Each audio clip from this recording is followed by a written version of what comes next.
Hi everyone, it's Melissa Anger. Thank you for joining us tonight for the preseason basketball webinar. Pre-competition, sorry. It's been a long week so far. As a reminder, I want to put this up there because this is a huge change. On Saturday is going to be all 5v5 traditional and unified teams. Sunday is going to be individual skills, 3v3 player development, 3v3 traditional, and 5v5 player development. So we're switching the 2 days. We've been saying this since the beginning of the season, but because it is such a big switch, I want to make sure everyone remembered. So we didn't have teams missing their games.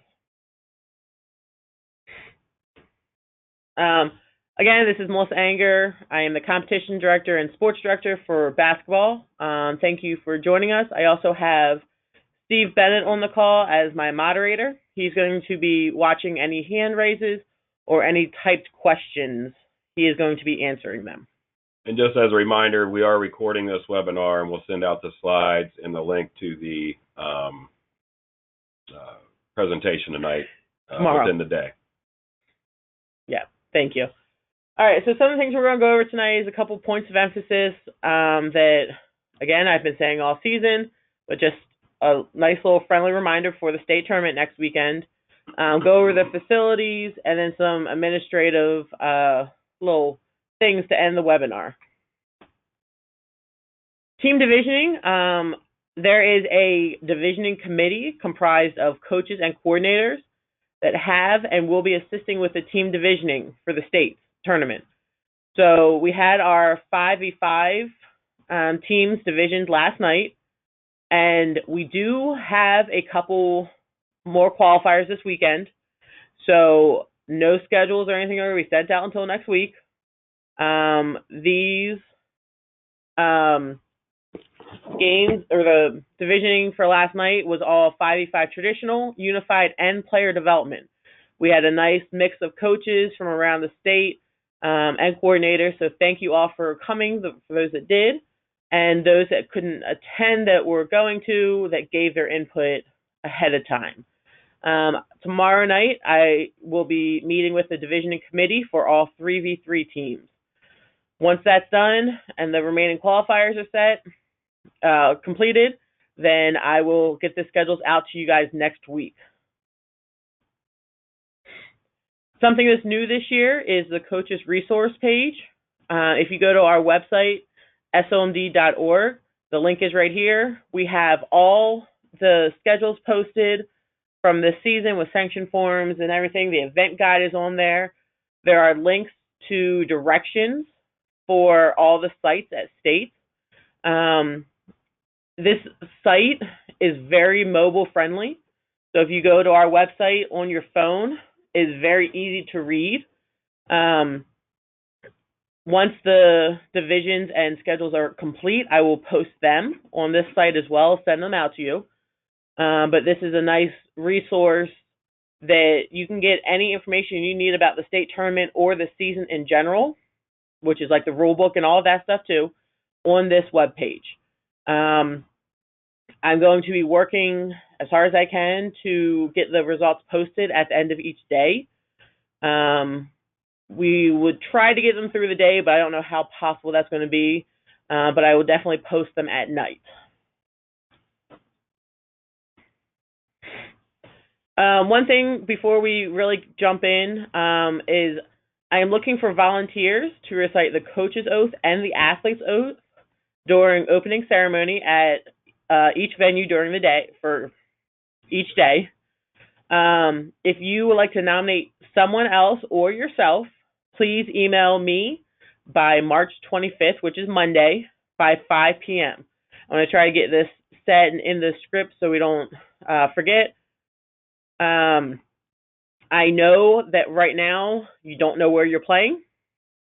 I understand that. But this is just to nominate yourself, and it'll be based off of where you are playing. So you wouldn't be reciting the oath at a different site. It is where you will be playing. And just because someone is nominated doesn't mean they're automatically going to get to do it. I will try to get as many people as we can to do it. But if you know of an athlete that you think would really excel at this, or you yourself would like to do it, please send me an email by Monday evening at 5. So a list of the facilities with the events this season. So we have 5 sites for Saturday. We have Maryland School for the Deaf, Thomas Johnson, Oakdale High School, Frederick High School, and Urbana High School. All these schools are in Frederick within 10 to 15 minutes of each other. All the games on Saturday are 5v5 traditional and unified, just like I mentioned before. Sunday, this is where all the other events are going to be played. And it also lists the management personnel, so it's the staff and volunteer leads that will be running that site. I will be running around myself to all the different sites, so I'm sure I will see each and every one of you throughout the day, hopefully. But I'll be making my way around to all the sites throughout both days. Just a schedule, it's a very brief schedule. We have delegation check-in at 8:45. We're going to have a coaches meeting at 9 a.m. So if you can, please be at the coaches meeting. Opening ceremonies is going to be at 9:30 with games and competitions starting at 10 a.m. Just some points of emphasis that I wanted to really point out this season. Rosters at this time, there are no other changes to the rosters other than scratches or deletions.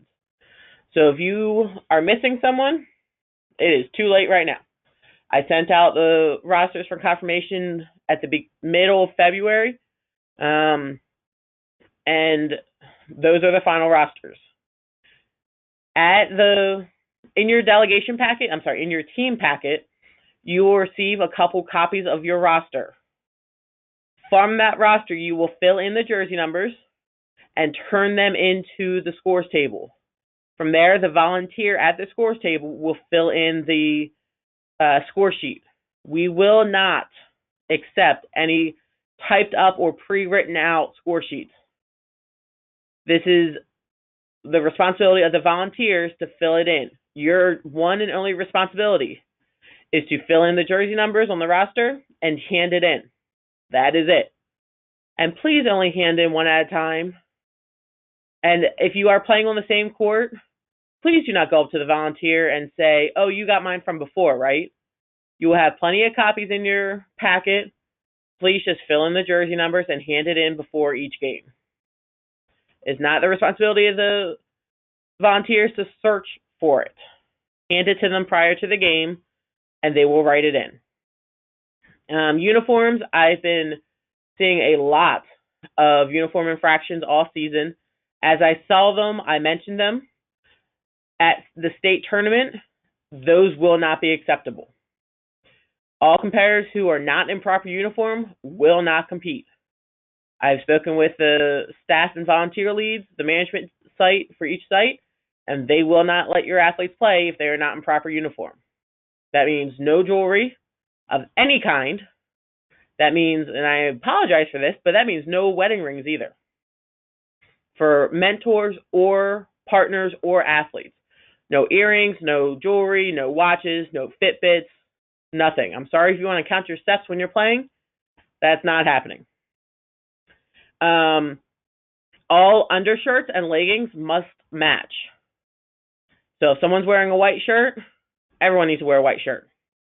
If someone's wearing black, you all have to match.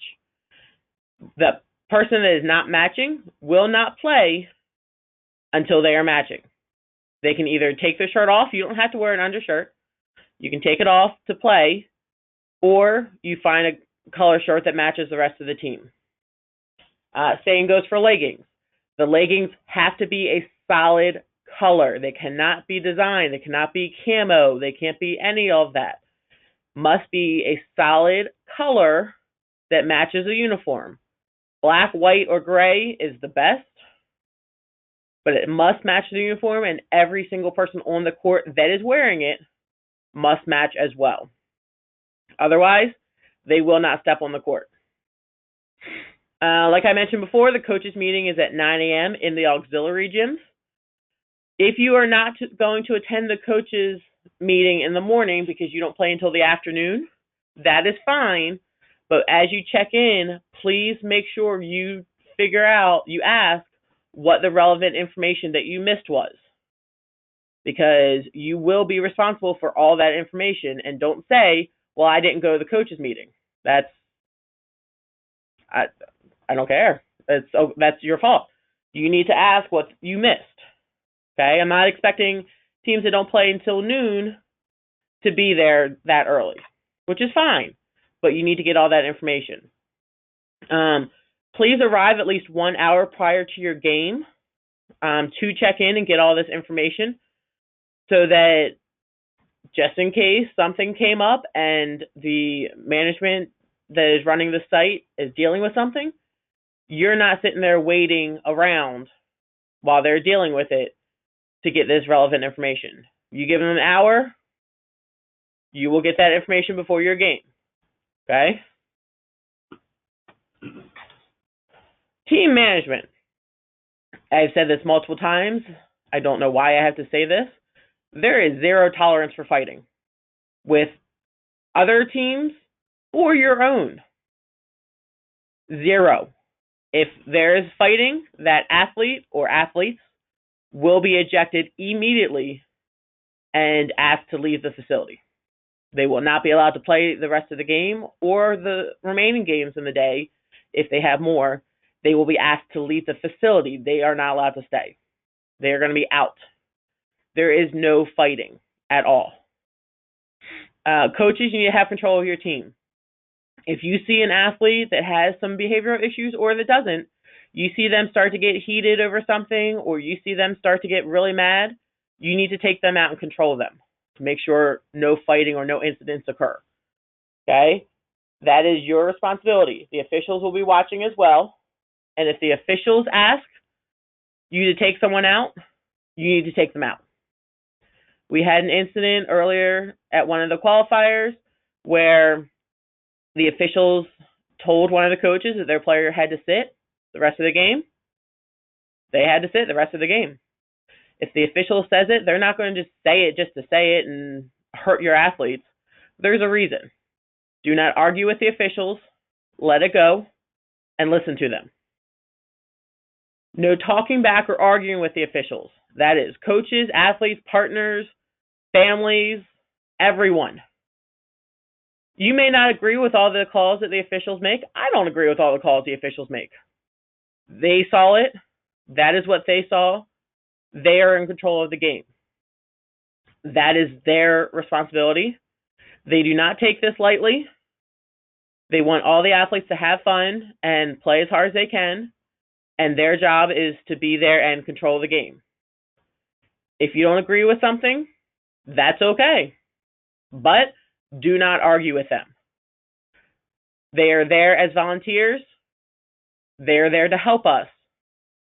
No talking back and no yelling at the officials. You yell at the officials, you got to deal with me. That's not fun. Teams can press. So I found out last weekend that some coaches told other coaches that you cannot press in 5v5 traditional and unified. That is not true. If you are playing 5v5 traditional or unified, your team is allowed to press if you want. There is nothing against it. Now, if you make a gentleman's agreement with the other coach, then that's fine, but the refs are not going to uphold that. They're not going to tell a team that they cannot press because the other coach said that they can't. In 5v5 player development, you are not allowed to press. In traditional and unified, you can. If your team is up by 15 or more, you cannot press. But if it's a close game or if you're within 15 points, go for it if you want. You are more than welcome to press. But once you hit that 15-plus lead, which hopefully we don't get to any of those games, but if you hit that lead, you have to back off. But there is nowhere in the rules, and I have never said that no, you cannot press. The only time I said it is if with the mercy rule, 15 points. Just some more points of emphasis. So for 3-team divisions, if there's a tie, which we've had in the past, we had a few of them last year actually, where every team in the division won one game and lost one game. First you go to head-to-head results. Then you go to points allowed. And then if it's still tied after that, you go to point differential, which is the points scored minus the points allowed. So the points scored for all 3 of your games added together minus the points that you allowed in each game added together. And you subtract the two, and there's your winner. Whoever has the smallest point differential. With a smallest point differential. On the point differential, if when it comes to the point differential, it's points scored versus points allowed.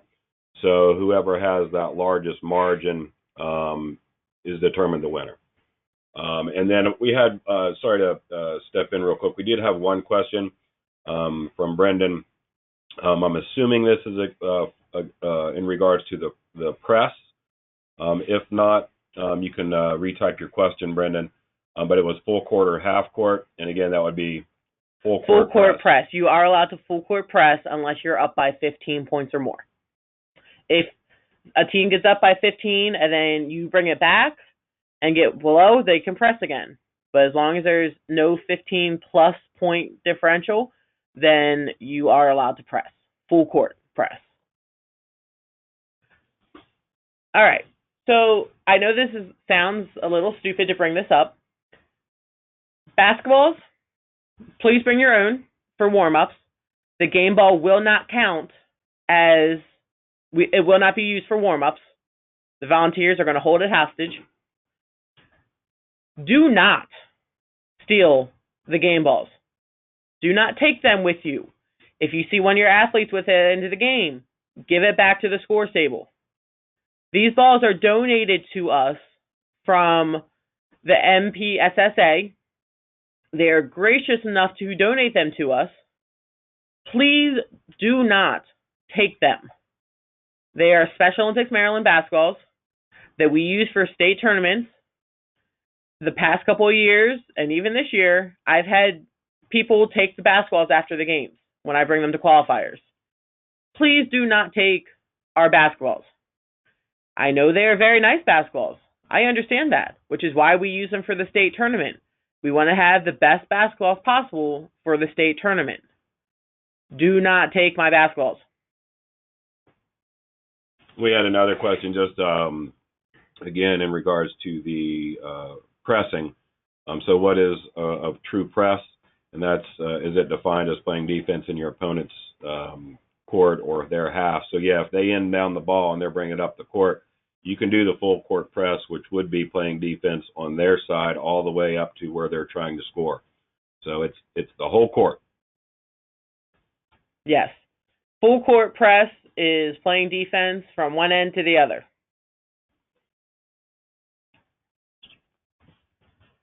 Okay, so timing of the competitions, of the games. 3v3, and that is player development and traditional. You will play 2 10-minute halves. You will have a stop clock the last minute of each half. So on every whistle the last minute, it will stop until the ball is thrown in, and then it will start again, and it will stop on all timeouts. 5v5. The season we've been playing 12 to 14-minute halves. At the state competition, you will be playing 2 16-minute halves. This will be running clock until the last 2 minutes of each half. So the first 14 minutes of each half is going to be a running clock, except on the first foul shot. So if you get up to the foul line in any of the 16 minutes, that first foul shot is a stop clock. Once the player on the foul line catches the ball for the second shot, the clock will start. Okay? That's what we've been doing all season. The other thing to add on this is we had a couple questions at some of the qualifying competitions, if there's a major stoppage of play due to injury or something like that, obviously we will have the score tables stop the clock for that instance as well. And the clock will stop besides timeouts and foul shots in the last 1 to 2 minutes, depending on what level you're in. It will stop at the ref's discretion. So if the ref tells this table to stop the clock, they'll stop the clock. Whether that's to talk to coaches about something that just happened or an injury or anything that they deem needs to be stopped, they'll stop it. But it's at the ref's discretion, not to the coaches. One thing that kind of has to do with timing, but more with the scores table, please do not yell at my scores table either. They are volunteers there for the day. If they mess up the score, don't worry. They will fix it. You can say something to them nicely and politely, but do not yell at them, and make sure your bench does not yell at them. If they put the score on the wrong side, just say, hey, you made a mistake. You put it on the wrong team. That's it. I had to stop a couple athletes and partners this past weekend from yelling at the table for a simple mistake, so they will fix it, but be nice and polite to them, and they'll change it right away. Not a big deal. All right, some other points of emphasis just to go over. This is all review, so I'm not going to go through everything. 3v3, like I said, 2 10-minute halves, 2-minute halftime, and a 3-minute overtime. If there needs to be an overtime, it will be 3 minutes. Same for 5v5, 3-minute overtime as well. Timeouts. 3v3, you'll get 2 timeouts per game. If you use them both in the first half, sorry. Use your timeouts wisely. You get 2 per game. If you go into overtime, then you get 1 timeout. Your timeouts do not carry over from the game. You will get the 1 timeout in overtime, and that's it. If you go to a second overtime, you get another timeout, but you just get the 1 per overtime. Same with 5v5. You get 2 timeouts per half. So if you don't use those 2 timeouts in the first half, they do not carry over to the second half. You get 2 per half, and that's it, and 1 per overtime. Same as 3v3. Okay? Just some additional things for 5v5 player development, 3v3 player development, and 3v3 traditional. If a team is up by 20 points or more, the scoreboard will go to 0-0. The volunteers will continue to keep the score on the score sheet, but on the scoreboard, the score will go to 0-0 if a team is up by 20 points or more. All right. Do we have any questions before we move on to facilities? Yeah, I think if we could, Kara Gregg, unmute her line. Not 100% sure on a question you have there, Kara, in regards to PDU and. Kara, you're self-muted. So, Kara, if you unmute yourself, then you can talk and I can get your question. Maybe.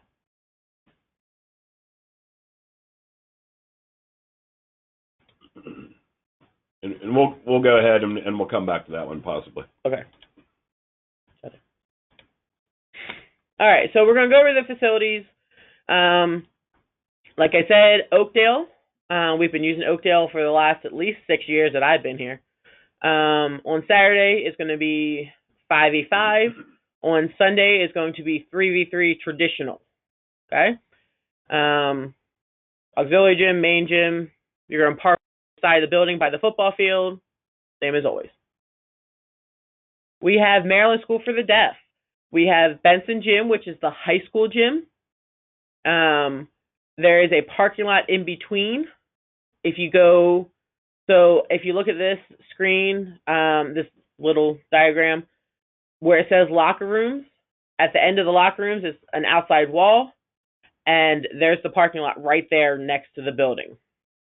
Okay, if you go out of the building and make a left, it takes you to the elementary school gym, which you go into the main entrance. The gym is to your left, as well as the cafeteria. The cafeteria is where all lunches will be served at Maryland School for the Deaf. So if your games are in the high school gym, you still have to go to the elementary school gym to get your lunches. And this is where 3v3 player development will be on Sunday. Thomas Johnson, last year is the first year we used this site.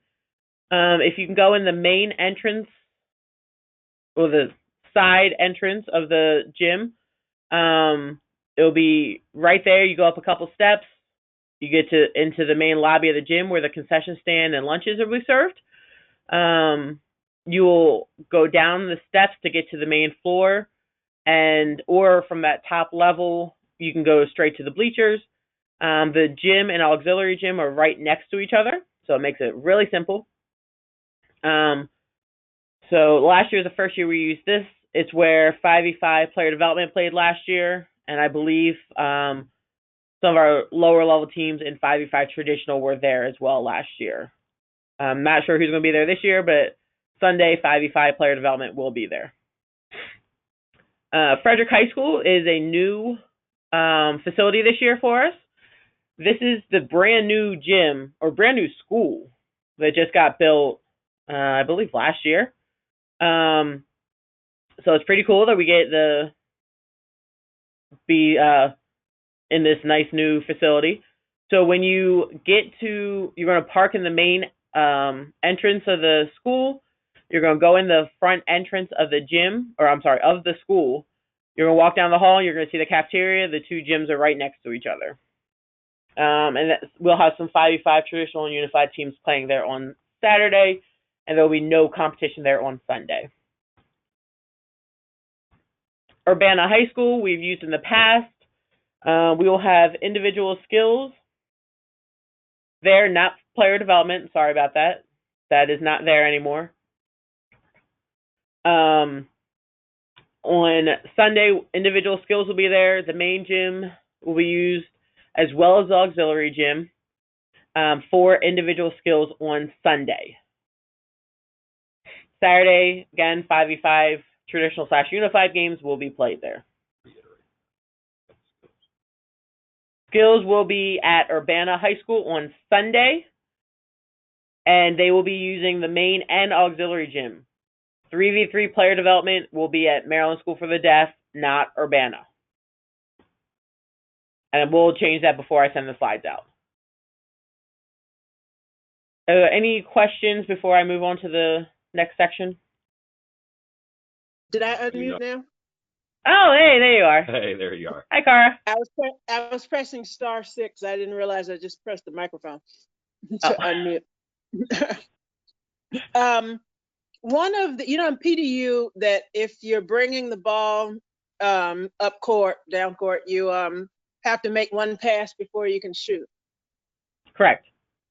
One of the refs told one of our mentors that that's only the case if the other team's defense is not down at the other end of the court. So that rule is to stop fast breaks.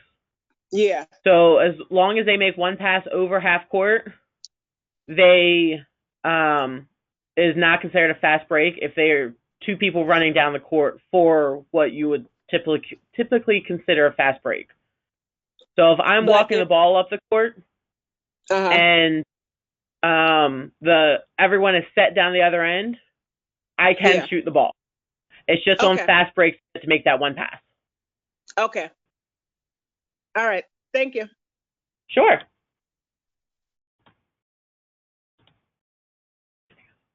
I don't see any other questions at this time. All right. Moving on. And I'm trying to get through this so that I'm not taking up too much of your time. Registration. When you get there, you will look for signs that say delegation check-in or team check-in. You will follow those signs until you get to the team check-in. A head coach, preferably, from each team will check in with the delegation check-in or team check-in. You will report any scratches at that time, and you will pick up your team packet. In the team packet, you will have copies of your roster, and you will have more than enough copies. I'm going to give everyone at least 4 copies, but don't worry, you're not playing 4 games, I promise. You will pick up your lunch tickets in the packet. The lunch tickets are to be distributed to only athletes, partners, mentors, and coaches. If you have extras, turn them in. That does not give you the right to give them to coach or family members. Only people on the rosters receive tickets. So if you're not on the roster, you're not getting a lunch ticket. Okay? Also in the packets is going to be a copy of the schedule and coach's credentials.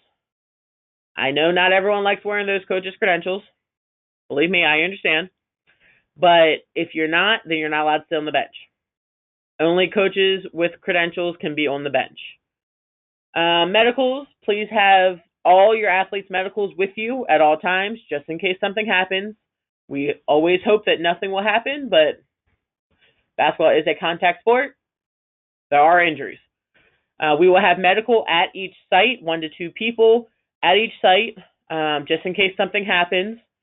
And the site manager will be able to direct you if there is an issue, a medical issue. Awards will be presented in the awards area during the coaches meeting or when you check in. The site manager will tell you where the awards area is. Once a place is determined, you can receive your awards. You don't have to wait till the end of the day or until your whole division is set, unless you're in a 3-team division and all the teams are 1-1. Then you have to wait till the last game. Sorry. So they will be presented in the awards area. Again, the site managers will tell you where that is. It's going to be different in each site. Individual skills, the rewards will be presented after the second round of skills, and they will be presented in the cafeteria. And just a helpful hint during the awards, with an extra copy of your roster, you could have that when you come to the awards area to present to the announcer so that they can have the roster list. And stick close to the announcer. Sometimes there are individuals who have names that aren't John Smith or whatever that are a little bit more difficult to pronounce, and it's nice to give them the recognition and have a coach standing by the announcer to help with any pronunciation questions. Plus, we know the athletes will correct them and not be happy if they have to correct them. So any help to our site managers is greatly appreciated. Opening ceremonies will take place at each site. It will be a brief opening ceremony. We'll have an athlete MC, and we will have just a typical opening ceremonies. We'll have all the oaths. We'll present or mention all the areas that are represented at that site. And again, if you or someone else have a nomination for athlete and the coach's oath, please let me know by Monday, March 25th at 5 p.m. As I mentioned before, lunch tickets, you are not getting a lunch without a meal ticket. Please do not send your athletes up without the tickets. They will not receive a lunch, and they will be asked to go back to their coach and get a ticket. So don't make us turn away the athletes when they want to get lunch. Make sure that they have tickets before they try to go get some. This, again, we have sheets donating all the lunches for us. So it's going to be a sandwich and a piece of fruit, and then a water bottle. So it's very nice of Sheets to donate these to us. If you have someone that needs a gluten-free lunch, please email me by Friday, March 22nd. Friday, March 22nd, this Friday. If you have someone that needs a gluten-free lunch, email me by March 22nd, this Friday. If I don't get the names by Friday, there's a very good possibility they won't get a gluten-free lunch, and you would have to provide your own lunch. We are not buying extra gluten-free lunches unless we know how many we need at each site. All the lunches will be served in the cafeteria of the respected sites. They are all right next to the gyms, so you don't have to go too far. And you can use the cafeteria as a sitting place or meeting place in between games. There's always plenty of room in all the cafeterias for that if you don't want to sit in the gym. Last thing is the evaluation survey. I really want your feedback, positive and negative, well, positive and constructive feedback. Please send this link out, and I'll send it out again, don't worry, with to all your families, athletes, everyone. Something new that we started as a little incentive, you fill it out, then your name, if you fill in the whole thing, then your name is going to get put into a drawing for a prize. I'm not telling you what the prize is right now, but you could get a prize for filling out the survey. And an important thing on this as well is if you have athletes or family members who may not be tech savvy or have issues with computers or the internet, as coaches, you can collect their feedback individually, and you can enter multiple responses on the survey.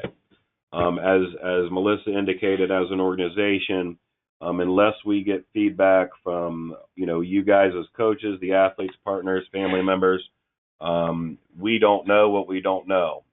So the more information and feedback we receive from you, the better the management and the planning phases can go into place for making the event better next year. But what I also stress is please put in there things that you thought went well and that you appreciated or liked, as well as areas of improvement. If we get feedback from 5 or 10 people that say this piece of the event was not well done, and we change it, and next year everybody says, why did you change it? Because no one else told us they liked it. So again, it's a balancing act, but we really do need your feedback as an organization to make sure we continue to improve and make it the best event possible. And with this, we made this very mobile savvy. So if you click on this link from your cell phone, as long as you have a smartphone, then you can take the survey right then and there at the event so you don't forget. We will have papers posted everywhere with this link, so don't worry about that much. But then you can sit there with the athletes and ask them the questions, and they can answer them right there and then, and they can have the chance of getting entered in the drawing as well. So anyone that responds from a phone, computer, whatever, tablet, as long as they fill out the complete survey, they have that chance to enter for this prize.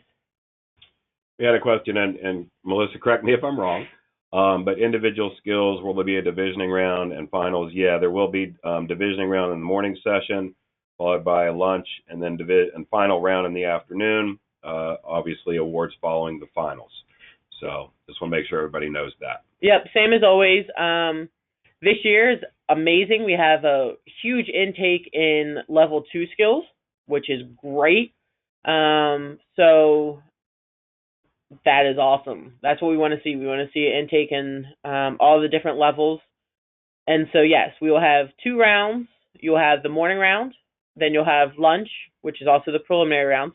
Lunch while the managers and site coordinators are redivisioning for the final round.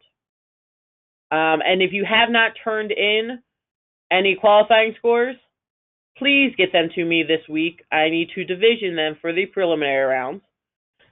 Yes, even though they are preliminary, I still need to division, and I need a qualifying score. So a score from one of the qualifiers, whether it was your in-house or if you went somewhere else to go to a qualifier, I need those scores. I am missing a few of them from a couple different counties. So please get those to me. As we're looking for any final questions, one thing we always want to make sure that you guys know is that the state office, we acknowledge everything you guys have done as coaches throughout the season to prepare the athletes and partners and other members of your teams for this culminating event, as well as everything through the season. Obviously, without coaches, Without volunteers, it doesn't happen, and Special Olympics is non-existent. So we really do appreciate all of your hard work throughout the season, and look forward to having a great state championships. All right, so now we're going to open up the floor to any questions, anything you have about the remaining of the season or the state tournament. Is your chance to raise your hand and ask. Melissa, while I'm answering one individual question here, if you could monitor the hands and see if there's any questions coming. Yep, sorry, I'm not sure what happened with my computer and why it went down. If you guys need to see anything or any of the slides that I'm now going through again, go ahead and raise your hand. Oh, all right. Sam, you are unmuted. We were at a qualifier in Howard County. They didn't give us the scores for the athletes. I hope you have them because I don't. I do not, but I can. I was told that they were sent out to you guys, but I can, or you can, because I'll get a hold of you, LaVon. Okay. Reach out to LaVon, and Yeah. she has. So just reach out to LaVon and get those scores, and then send them off to me, please. Okay, great. Thanks. No problem. Anyone else have any questions?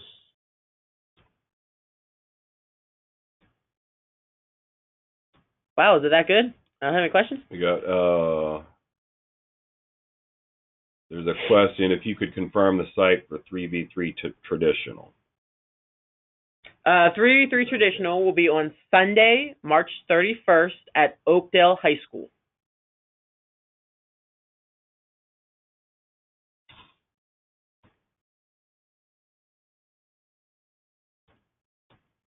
Another question was, will the results of this weekend's qualifying competition be used in the divisioning process? Yeah, it's basically, we have it pretty much set. However, we will use that to, if there's any questions or major processes that come out from this weekend, that will be used. That's why we haven't done the schedules and finalized it, knowing that there are some competition this weekend we want to take into account as well. Yeah, so I met with the divisioning committee from 5v5 last night. We were probably here for about 2 hours, 2.5 hours, going over every possible detail that we could. I had all the results from the season. I had all your competition assessments out for them to look at. I had all the information that they needed to make the best divisions possible.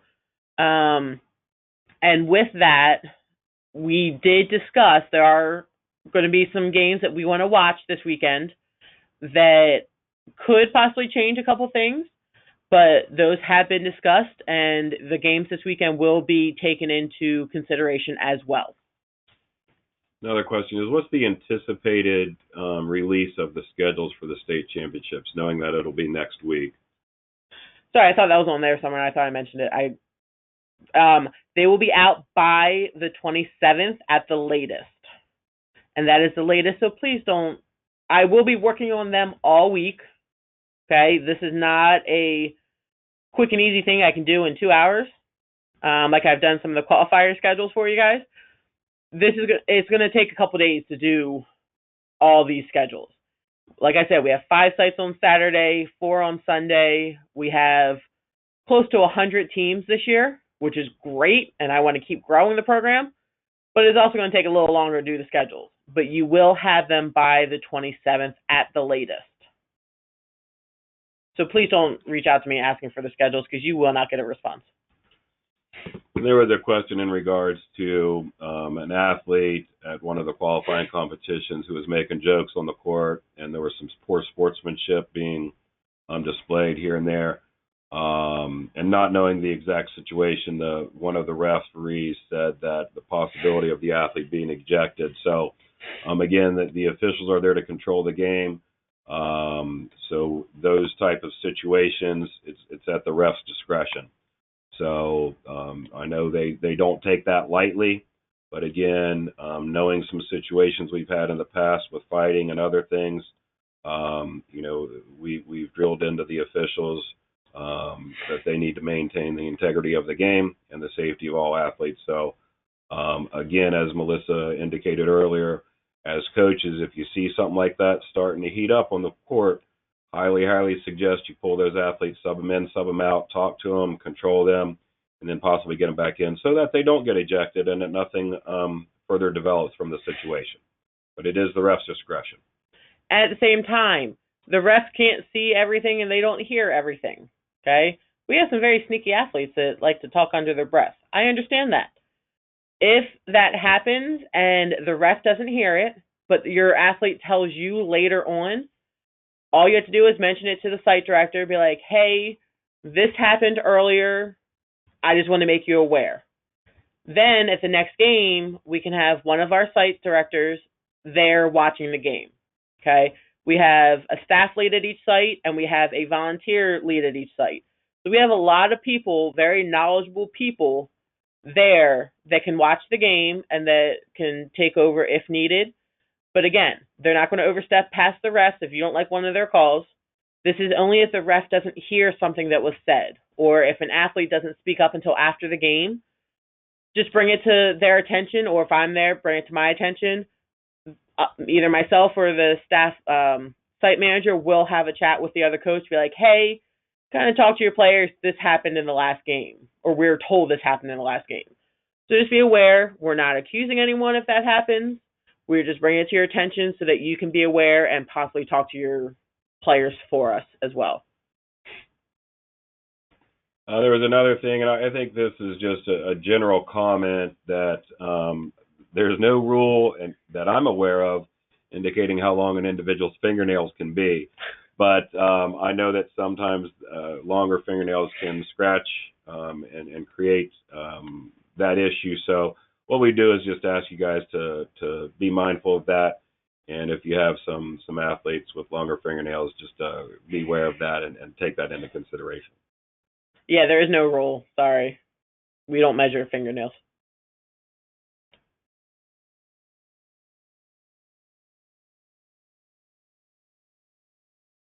Anything else?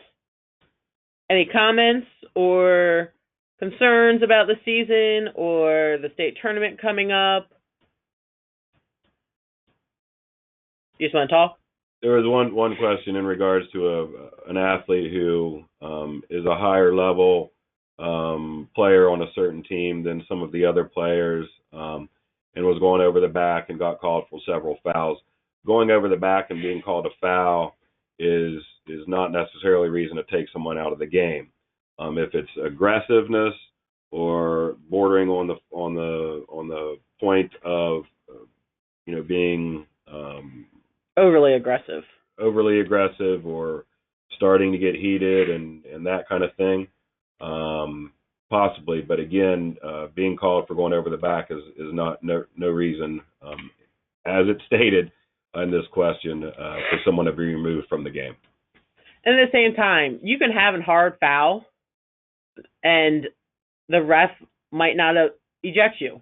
That's fine. We're not saying you have to get taken out for every aggressive move your athlete makes. What we're saying is if you see your athlete, because you know your athlete's the best, if you see them start to get too aggressive or that they're about to do something stupid, pull them out before that happens, sit them down, let them cool off, and then put them back in. But we just don't want anyone or any situation to get overheated or something to happen in the heat of the moment. Okay? Just keep an eye on your players. That's all we're asking. Again, I think as we look at meaningful involvement with all athletes, there's no rule that says an athlete can't play the entire game, but obviously we want to make sure that all athletes and partners, et cetera, that are on the team have a meaningful contribution to the success of a given game. So, that's why the athletes and partners are there. They want to play. So, but you as coaches need to manage those players. But again, there's no rule indicating that an athlete or partner cannot play the entire game. But again, we really look for that meaningful contribution to the entirety of the team.